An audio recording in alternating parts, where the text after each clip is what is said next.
ఏది రుణమాఫీ కథ ఏమేమి చెప్పిన కాంగ్రెస్ వాళ్ళు ఆ రోజు మీకు యాదుకున్నదా? ఒకసారి చూపెడితే అది కూడా చూడు.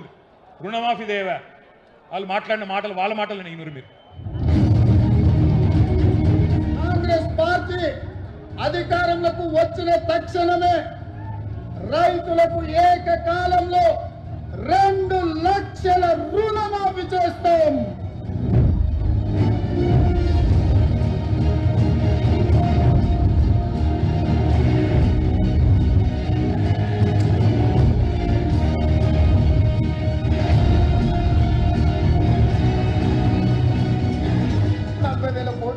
కానీ ఏమైతుంది, ఒక సంవత్సరం నేను కడుపు కట్టుకుంటున్నాంటే ఆ 40,000 కోట్ల రూపాయలు బ్యాంకులకు ఎడవసేతో చెల్లిస్తాను. నేను ఇచ్చిన మాట ప్రకారం 2 లక్షల రూపాయల రుణమాఫీకి అవసరమైన 31,000 కోట్ల రూపాయలు సమీకరించుకుంటున్నాం. ఇప్పటికే 12,208 కోట్ల రూపాయల రుణమాఫీ రైతులందరికీ ఇక్కడ నుంచి అకౌంట్ నుంచి ట్రాన్స్ఫర్ అవుతూ ఉంటాయి. Statistics is saying that so far only 7,500 crores only have been renewed and given to the farmers. రైతు రుణమాఫీ చేసినాం, రైతు భరోసా అమలు చేసినాం. అందరికి వచ్చిందా రాలేదా అంటే నాకు తెలీదు. అందరికి వచ్చిందా రాలేదా అంటే నాకు తెలియదు. మరి నువ్వెందుకు ముఖ్యమంత్రి పీకనికా? నీకు ఎరువులు వచ్చినాయో రాదో తెలియదు, పైసలు పడ్డాయో లేవో తెలియదు, ఆటోలోళ్ళు చెత్త తీస్తున్నారో లేదో తెలియదు.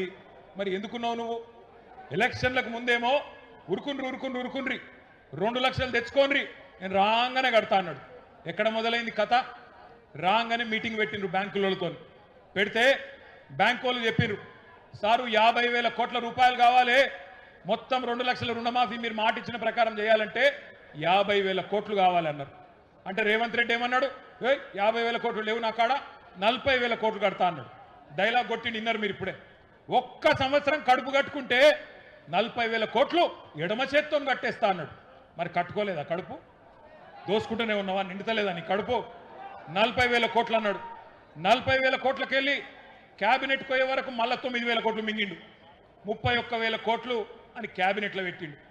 మరి ఆడికెళ్ళి మళ్ళా క్యాబినెట్కి వెళ్ళి అసెంబ్లీకి వచ్చే వరకు మళ్ళీ ఒక 5 కోట్లు మింగిండు. 26,000 కోట్లు అని చెప్పి బడ్జెట్లో పెట్టిండు. ఆడికెళ్ళి మళ్ళీ బడ్జెట్కి వెళ్ళి అసలు లెక్కల కాడికి రైతులకు పైసలు ఏడిచే కాడికి వస్తే ఇప్పుడే బట్టి విక్రమార్క గారు ఇంగ్లీష్లో చెప్పిండు, మీరు విన్నారు, 12,000 కోట్లే వేసిండు. అంటే చారాన కోడికి బారాన మసాలా, చారాన మోసం బారాన టోపీ అన్నట్టు ఇవాళ 50,000 కోట్ల కాడ మొదలైన 2 లక్షల రుణమాఫీ 12,000 కోట్లు ఇచ్చి చారాన మాత్రమే చేసి బారాన మంది రైతులను ఎండబెడుతున్న దగుల్బాజీ ప్రభుత్వం కాంగ్రెస్ ప్రభుత్వం. ఎన్నికలకు ముందేమో ఎగేసిండు, ఎన్నికల తర్వాతనేమో ఎగబెట్టిండు రుణమాఫీ. ఓట్లకు ముందు ఏతులు, ఓట్లు వేసుకున్నాకనేమో ఎగవేతలు. రేవంత్ రెడ్డి అంటే ఆయన ఇంటి పేరు ఏ అట, ఏ రేవంత్ రెడ్డి అంటే అనుమూల రేవంత్ రెడ్డి కాదు, ఏ రేవంత్ రెడ్డి అంటే అరే కాదురా భయ్ బూతులు తిట్టకురి. ఏ రేవంత్ రెడ్డి అంటే ఏతుల రేవంత్ రెడ్డి, ఎగవేతల రేవంత్ రెడ్డి. కానీ ఒక మాట మాత్రం చెప్తున్నా నేను, ఆయన ఏమనుకుంటాను ఎరికేనా, ఆఖరి 6 నెలల్లో మళ్ళా మోసం చేయొచ్చు, ప్రజలు మర్చిపోతారు. ఆఖరి 6 నెలలకు ఏదో 4,000 పెంచినట్టు చెప్తే ఆయన అంత ఆగమవుతారు, ఏం కాత్తి అన్ని మర్చిపోతారు. ఇలా యూరియా కోసం పడ్డ కష్టం మర్చిపోతారు, ఇలా మొక్కజొన్న కేంద్రాల కడ పడిగాపులు కాసింది మర్చిపోతారు, అన్ని మర్చిపోయి మళ్ళీ నాకే గుద్దుతారు, మోసం చేయొచ్చు అనుకుంటాడు రేవంత్ రెడ్డి. అందుకే పార్లమెంట్ ఎలక్షన్ రాగానే ఏం మొదలు పెట్టిండు, వరంగల్కి వచ్చిండు, భద్రకాళి తల్లి మీద ఒట్టు పెట్టిండు. భద్రకాళి తల్లి మీద ఒట్టు రుణమాఫీ చేస్తా అన్నాడు. యాదగిరిగుట్ట వేయిండు, లక్ష్మీ నరసింహస్వామి మీద ఒట్టు నేను రుణమాఫీ చేస్తా అన్నాడు. ఇలా దేవుళ్ళు కూడా తలపట్టుకొని కూర్చున్నారు, వీడెక్కడ దొరికిండ్రు ఆ దౌర్భాగ్యుడని, మా మీద ఒట్టెందుకు పెడతాడు వీడని చెప్పి గసొంటి పరిస్థితి వచ్చింది. అందుకే నేను అంటున్నా, ఆ భద్రకాళి తల్లి కూడా ఊకోదు. నేను ఇప్పుడే పోయి మొక్కి వచ్చినా బరాబర్ అంతు చూస్తుంది భద్రకాళి తల్లి కూడా. రేవంత్ రెడ్డి గుర్తు పెట్టుకో, చీల్చి చెండాడుతుంది. ఇవాళ ఒక్క మాట, రుణమాఫీ ఎట్లుందంటే పంచపాండవులు మంచం కొల్ల కథలు ఎక్కున్నది. ఒక్క ఊర్లే ఈ రాష్ట్రంలో 12,769 గ్రామాలుంటే ఒక్కటంటే ఒక్క ఊర్లో కూడా రుణమాఫీ జరగలే. నేను అడిగిన అసెంబ్లీలో రేవంత్ రెడ్డిని, మళ్ళీ ఇలా వరంగల్ గడ్డ మీదకి వెళ్ళి అడుగుతున్నా, రేవంత్ రెడ్డి నీకు దమ్ముంటే నువ్వు చెప్పే మాటల్లో వీసమెత్తు నిజం ఉంటే ఏ ఊరికి పోదామో నువ్వు రా, గంగదేవి పల్లికి పోదామా, కొండారెడ్డి పల్లికి పోదామా, కొడంగల్కి పోదామా, ఏ ఊరికి పోదామో చెప్పు.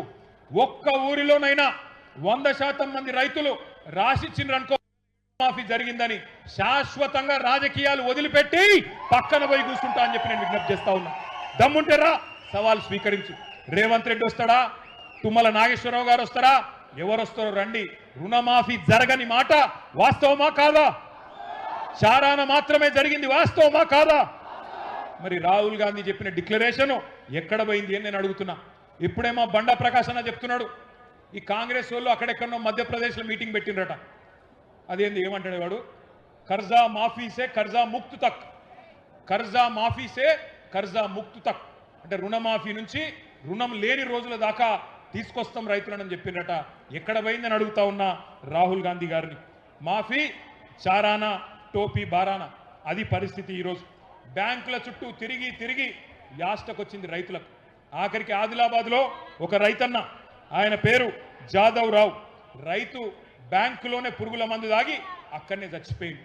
ఇవాళ దొంగ మాటలు, కాంగ్రెస్ వాళ్ళ లంగ మాటలు నమ్మి బ్యాంకులకు పోయి లోన్లు తెచ్చుకొని వడ్డీలు గట్టలేక విలవిలలాడుతున్నాడు తెలంగాణ రైతన్న. ఆఖరికి ఆసరా పెన్షన్ పైసలు వాటిని పట్టుకుంటున్నారు బ్యాంకులోళ్ళు. మీరు ఎకరానికి రైతు బందేస్తే వాటిని కూడా ఆగబట్టుకుంటున్నారు, వాటిని కూడా రుణమాఫీ కింద ఇవాళ కట్టుకుంటా ఉన్నారు అన్నాడు. మరి ఒక ఏడాది కడుపు కట్టుకుంటే కట్టేస్తా అన్నాడు. మరి అలా వాళ్ళు కడుపు కట్టుకోలే, కాంగ్రెస్ వాళ్ళు కడుపులు కొడుతున్నారు, జనం కడుపుల మీద దంతున్నారు, అందుకే రుణమాఫీ కాలే. బకాసురులాగా ఒక్కొక్కటి అన్ని బుక్క పెడుతున్నారు. ఇసుక బొక్కుతున్నారు, బొగ్గు బుక్కుతున్నారు, బూడిద కూడా బుక్కుతున్నారు. ఆఖరికి ఇక మీ జిల్లా మంత్రులు అయితే చెప్పతరం కాదు. తెల్లారి లేస్తే కమిషన్లు, పర్సంటేజీలు, దందాలు, నాకెంత నీకెంత. ఆఖరికి సమ్మక్క సారక కాడ కాంట్రాక్ట్ల కాడ కూడా కొట్లాడుకుంటారు ఎవడన్నా. గా సమ్మక్క సారక జాతర కాడ 70 కోట్ల కాంట్రాక్ట్ కోసం పొంగులేటికి, సురేఖక్కకు, సీతక్కకు పంచాయతీ. ఏది 70 కోట్లలో నీకెంత నాకెంత, రైతులకు ఎన్నడియాలే, ప్రజల సంగతి ఏంది, ఆ సోయి కూడా లేదు. ఇలా దండుపాలెం ముఠాను మించి దండుకుంటున్నారు, దోసుకుంటున్నారు రేవంత్ రెడ్డి ఆయన కంపెనీ. ఎట్లున్నదయ్యా ఇయాలంటే, ఇంత ఘోరమైన పరిస్థితి ఉన్నదంటే చాలా చాలా బాధాకరమైన పరిస్థితి. రైతుల ఖాతాల్లో వేయడానికి పైసలు లేవట, మీకు పెన్షన్లు ఇచ్చినందుకు పైసలు లేవట, మీకు ఆడపిల్లలకి 2500 ఇచ్చినందుకు పైసలు లేవట, కానీ రాహుల్ గాంధీ ఖాతాలో వేయడానికి మాత్రం జోరుగా పైసలు ఉన్నాయట. ఇక మీకు చెప్పాలని చెప్పిండు, నేను కూడా ఒక మాట చెప్తా.